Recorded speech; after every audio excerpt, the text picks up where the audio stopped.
Welcome to the age of degeneracy. The number of people dying from drug overdoses in the United States is at its highest level ever. Deaths from alcohol abuse have almost doubled since 1999. Given that America seems to be collectively more inebriated than Hunter S. Thompson on the last day of Woodstock, you'd think conservatives would be more vehement in promoting social conservatism. Instead, they appear to be doing the exact opposite. The mainstream conservative movement appears to be awkwardly crowbarring hedonistic moral relativism into its core message in a desperate attempt to appeal to younger voters. How do you do, fellow kids? Completely jettisoning social conservatism in the process. At this point, what are you even conserving? You don't have to be Christian to be conservative. You don't have to be pro-life to be conservative. You don't have to hate weed to be conservative. You don't have to be straight to be conservative. You don't have to be traditional to be conservative. Hello, my fellow conservative people. Now let me explain how being a liberal makes you a conservative. Your kids are being re-educated by predatory drag queens about non-binary genders, snorting ketamine and twerking. Abortion has gone from being a shameful last resort to a celebrated sacred virtue, and family units bonded by faith have been replaced with atomized, drug-addled, broken homes. But hey, those GDP numbers are still looking quite good, so fuck it, right? When my daughter gets jailed for dealing drugs to pansexual college kids at a gay pride parade because she couldn't afford her third abortion, at least I'll still have my rugged individualism. I mean, why not capitulate on every last single social moray, given that you've thrown the towel in on virtually everything else? American conservatives would personally dress up in drag and read books to children if they thought it would raise the GDP. Why, yes, I'm pro-choice. Why, yes, I support LGBT.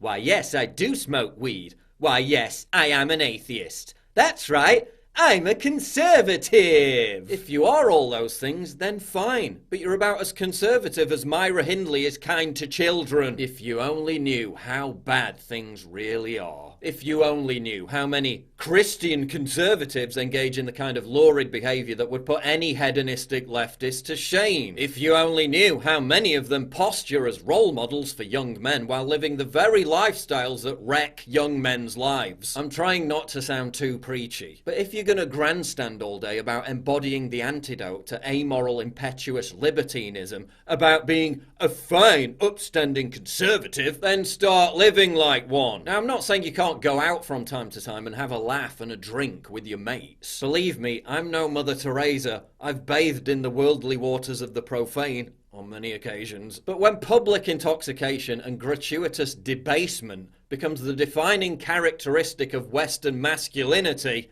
something's gone horribly wrong. Most guys think it's manly to pound beers all weekend, but then they can't run more than a couple of miles or hammer out 25 push-ups. The promotion of binge drinking as manly is a marketing ploy to trick young men into forking over their hard-earned cash to a giant corporation. Beer literally converts testosterone to estrogen in your body and gives you bitch tits. So why is its overconsumption being promoted as a masculine trait? Degeneracy is a broad topic, but at its core you'll find alcoholism. And nobody does alcoholism quite like the British. Brits have the worst drinking problem in Europe. Over 1 million of them are drinking at levels that will knock 2 to 3 decades off their lives. Researchers describe this group as the most severely affected population of alcohol users, chronically intoxicated, to the extent that their organs are being poisoned and their perception is impaired on a daily basis. Unlike virtually every other country in the world, Britain is unique for having women who consume as much alcohol as men. This is a depiction of English public alcoholism in the 18th century. This is a depiction of English public alcoholism in the 21st century. Wow, we've come such a long way. Walk through the centre of any UK city on a Saturday night and you'd be forgiven for thinking you'd stumbled onto the set of 28 Days Later. I can see them, they're coming! Ah!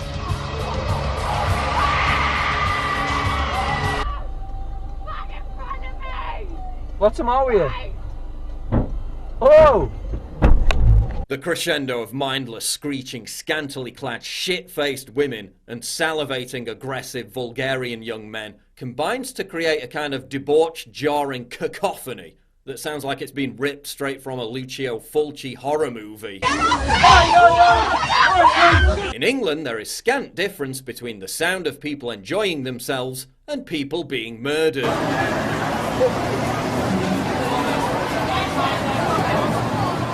If the English disease used to be football hooliganism, it's now been replaced by hooliganism of a different kind. A putrid, visceral onslaught against everything that's pure and decent. But Brits aren't content with keeping their degeneracy in-house. No, no, no.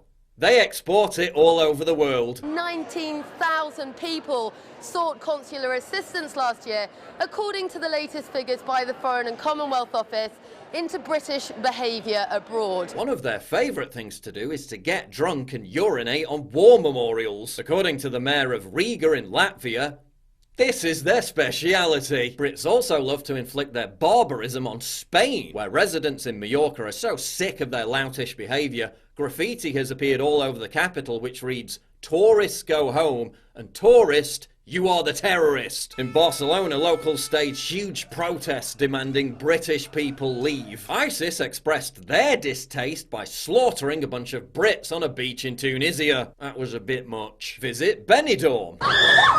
It's like the human equivalent of one of those safari parks where monkeys sling shit at you, furiously masturbate in front of your children and steal your windscreen wipers. Only with British people.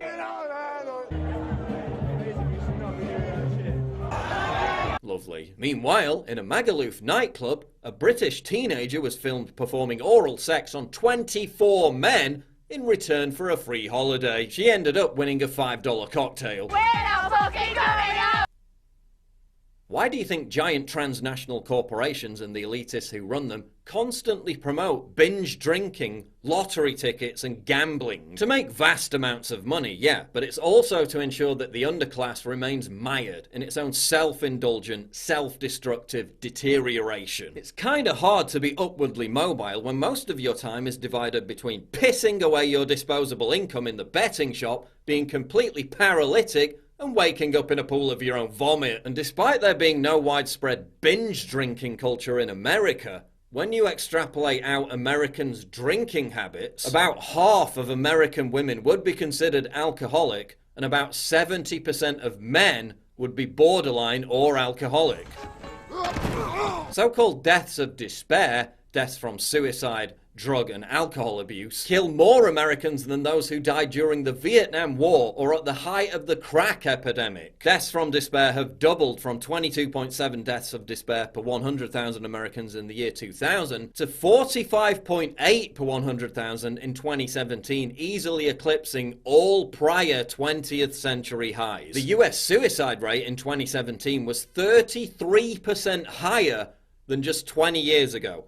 Opioid deaths claim 130 lives every single day. What's driving the despair? Increased availability and addictiveness of drugs caused by lax drug laws, something this new breed of hedonistic conservatives seem to support, collapsing birth rates and declining marriage rates, something this new breed of hedonistic conservatives seem to support, increasing secularization, something this new breed of hedonistic conservatives seem to support, and social media, which when it comes to giving them carte blanche to do whatever they want, my private company, is something this new breed of hedonistic conservatives seem to support. What fantastic advice does that legacy bastion of conservatism, the National Review, have for its readership, many of whom are at huge risk of becoming another death of despair statistic? Lift weights? Go to church? Have babies? No. Watch more television! Obey, consume, conform. It really boils down to our ability to accept. We don't need pessimism. There are no limits.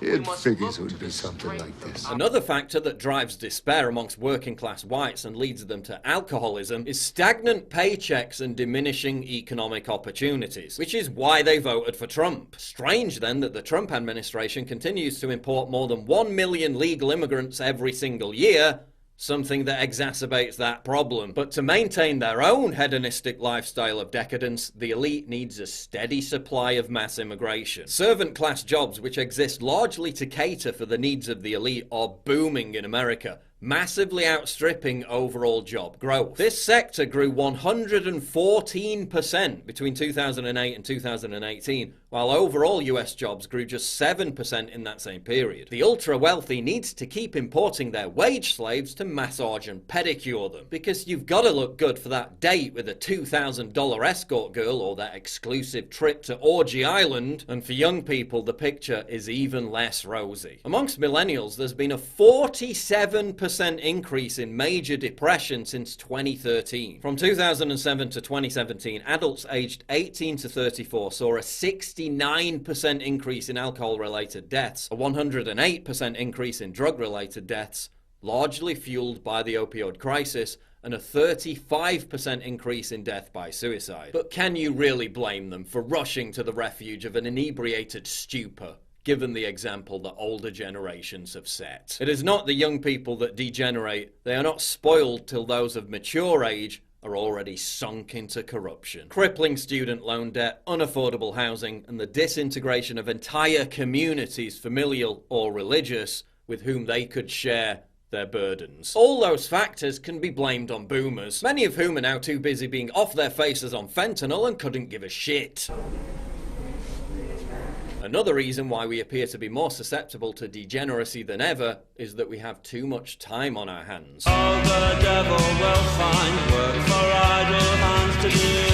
This spare time will only increase with automation. Will universal basic income and a 15-hour work week really bring us happiness? Or merely more opportunities to wallow in the existential dread of our own meaningless vacuity? The Industrial Revolution and its consequences have been a disaster for the human race. There is a possibility, a hope, that we will work less.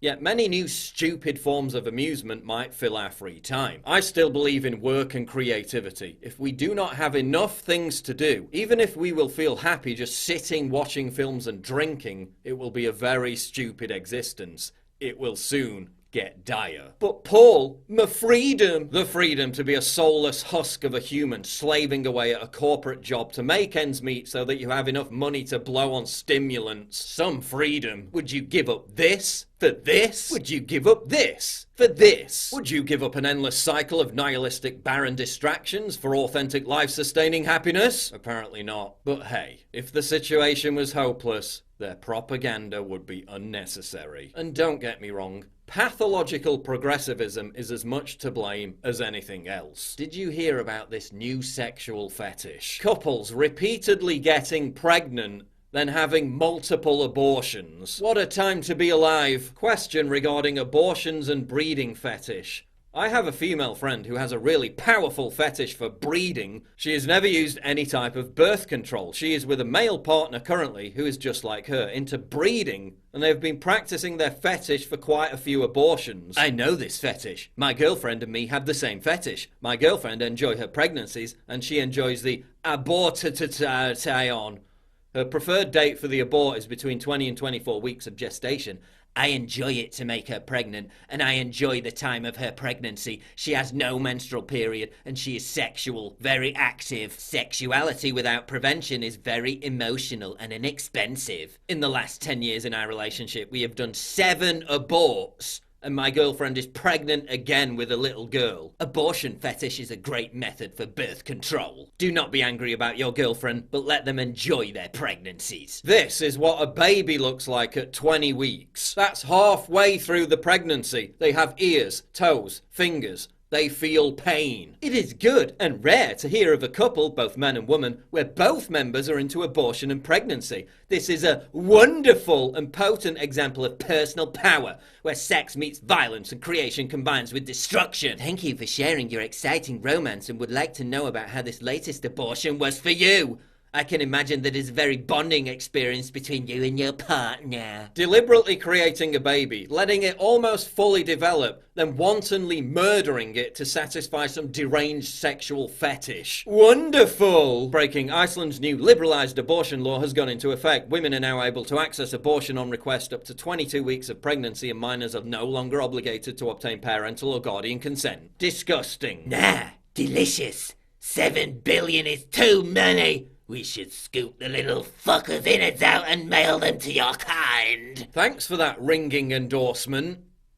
Alice. But who needs babies when you can blow half your income on some 40-year-old cam girl to strip for you on the internet? Speaking of degenerate fetishes, listen to this. I came out to my family about my fetishes and I've never felt better. We were halfway through dinner when I had worked up the courage to come out to my father, mother, sister and brother as a toilet slave.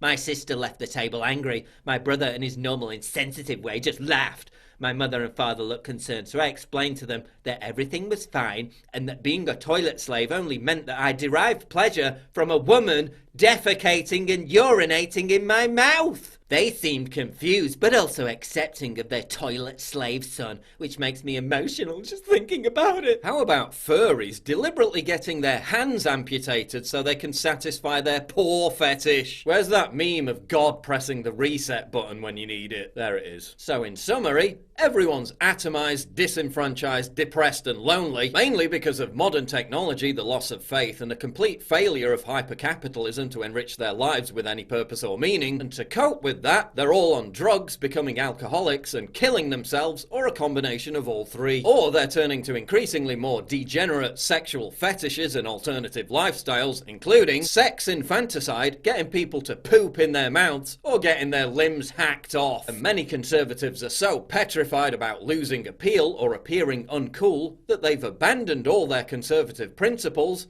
and won't say a word against it. Them GDP numbers, though.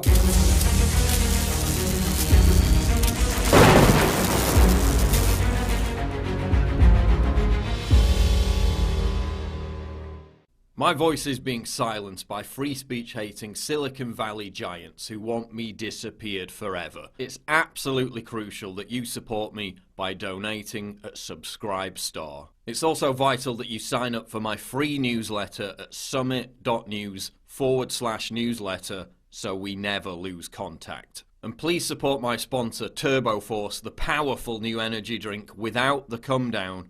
Link in description.